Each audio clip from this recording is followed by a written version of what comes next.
Loğman Suresi. Mərhəmətli və rəhimli Allahın adı ilə. Əlif, Ləm, Mim.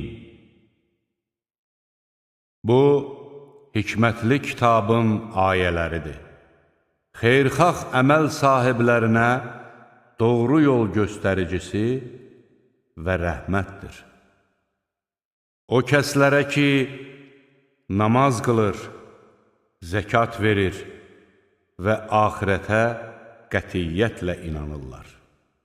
Onlar öz Rəbbindən gələn doğru yoldadılar. Məhz onlar nicat tapanlardır. İnsanlar arasında elələri də var ki, heç bir biliyi olmadan başqalarını Allah yolundan saptırmaq və Allahın ayələrini lağa qoymaq üçün boş-boş sözləri satın alırlar. Məhz onları alçaldıcı bir əzab gözləyir. Ayələrimiz onlara oxunduğu zaman sanki onları eşitmirmiş, qulaqlarında tıxac varmış kimi təkəbbürlə üz çevirər. Sən belələrini ağrılı-acılı bir əzabla müjdələ. İman gətirib yaxşı işlər görənlər üçün nəyin bağları hazırlanmışdır? Onlar orada əbədi qalacaqlar. Allahın vədi haqdır. O, qüdrətlidir, müdrikdir. O, göyləri görə biləcəyiniz bir dirək olmadan yaradıb saxlamış, yer sizi silkələməsin deyə orada möhkəm dağlar qurmuş və ora cürbəcür heyvanlar yaymışdır.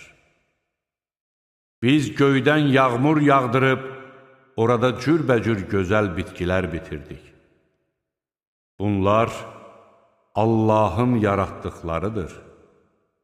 İndi siz mənə göstərin görüm, ondan başqaları nə yaradıblar?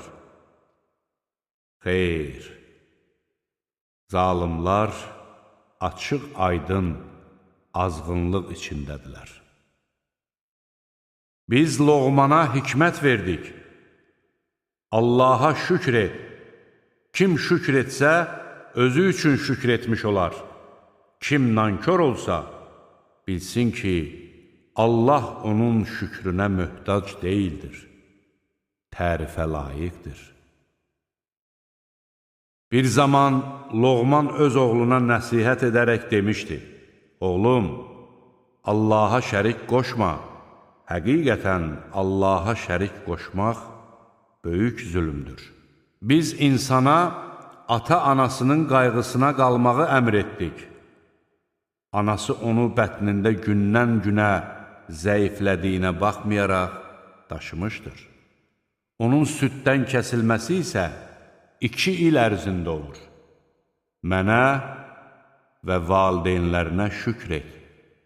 Axır dönüş mənədir.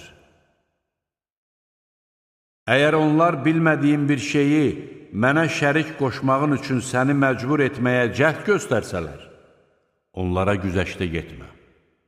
Dünyada onlarla gözəl davran. Mənə üz tutanların yolu ilə get. Sonra isə dönüşünüz mənə olacaq. Mən də nə etdikləriniz barədə sizə xəbər verəcəyəm. Loğman dedi, oğlum, gördüyün iş bir xardal dənəsi ağırlığında olsa da, bir qayanın içində, yaxud göylərdə və ya yerin dibində olsa da, Allah onu aşkar edər. Həqiqətən Allah lətifdir, xəbərdardır. Oğlum, namaz qıl, yaxşı işlər görməyi əmr et, pis işləri qadağan elə, başına gələn çətinliklərə səbr et. Həqiqətən, bu, əzm tələb edən əməllərdəndir. İnsanlardan təkəbbürlə üz çevirmə, yer üzündə özünü darta-darta gəzib dolanma. Həqiqətən Allah heç bir özündən razını, özünü öyəni sevmir. Yerişində həddi gözlə, danışanda səsini alçalt. Çünki ən çirkin səs uzunqulaq səsidir. Məyər Allahın göylərdə və yerdə olanları sizə ram etdiyini, özünün aşkar və gizli nemətlərini sizə bol-bol verdiyini görmürsünüzmü? İnsanlar arasında eləsi də vardır ki, heç bir biliyi, doğru yol göstərəni və nur saçan bir kitabı olmadan Allah barəsində mübahisə edir. Onlara Allahın nazil etdiyinə itayət edin deyildikdə, onlar, yox, biz əcdadımızın getdiyi yolu tutub gedəcəyik deyərlər. Əgər şeytan onları cəhənnəm odunun əzabına doğru sürükləyirsə, necə olsun? Yaxşı əməl sahibi olub, özünü Allaha təslim edən şəxs ən möhkəm dəstəkdən yapışmış olar. Bütün işlərin sonu Allaha qayıdır. Kafirlərin küfr etməsi səni kədərləndirməsin. Onların dönüşü bizə olacaq. Biz də onlara etdikləri əməllər barədə xəbər verəcəyik. Həqiqətən Allah kökslərdə olanları bilir. Biz onlara dünyada olan nemətlərdən az bir müddət istifadə etməyə imkan verəcək, sonra da onları ağır bir əzaba qatlaşmağa məcbur edəcəyik. Əgər sən onlardan göyləri və yeri kim yaratmışdır deyə soruşsan, onlar hökmən Allah deyəcəklər. De ki, həmd olsun Allaha, lakin onların çoxu bunu bilmir. Göylərdə və yerdə nə varsa Allaha məxsusdur. Allah zəngindir, tərifə layiqdir. Əgər yer üzündəki bütün ağaclar qələm olsaydı, dəniz də mürəkkəb olub ardından ona 7 dəniz də qatılsaydı, yenə də Allahın sözləri qurtarmazdı. Həqiqətən Allah qüdrətlidir, müdrikdir. Sizi yaratmaq və diriltmək ancaq bir adamı yaratmaq və diriltmək kimidir. Həqiqətən Allah eşidəndir, görəndir. Məyər Allahın gecəni gündüzə, gündüzü də gecəyə qatdığını, müəyyən olunmuş vaxtadək hərəkət edən günəşi və ayı qoyduğu qanunlarına ram etdiyini, üstəlik Allahın nə etdiklərinizdən xəbərdar olduğunu görmürsənmi? Bu belədir. Çünki Allah haqdır. Kafirlərin ondan başqa ibadət etdikləri isə batil bütlərdir.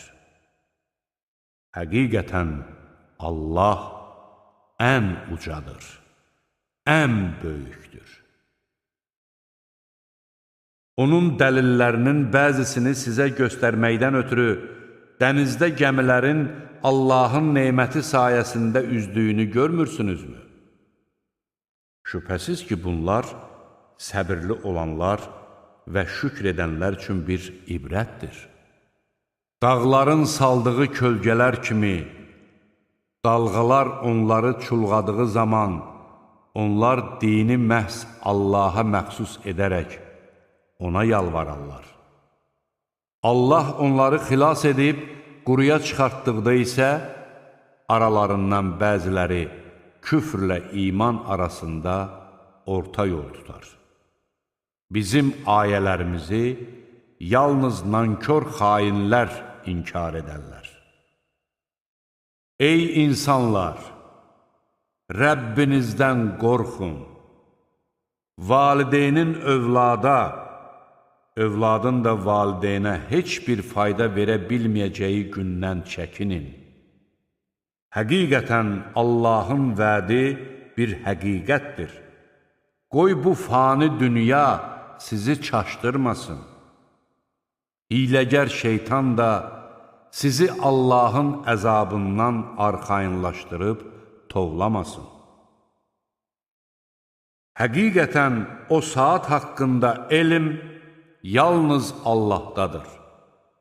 Yağışı o yağdırır və bətinlərdə olanı o bilir.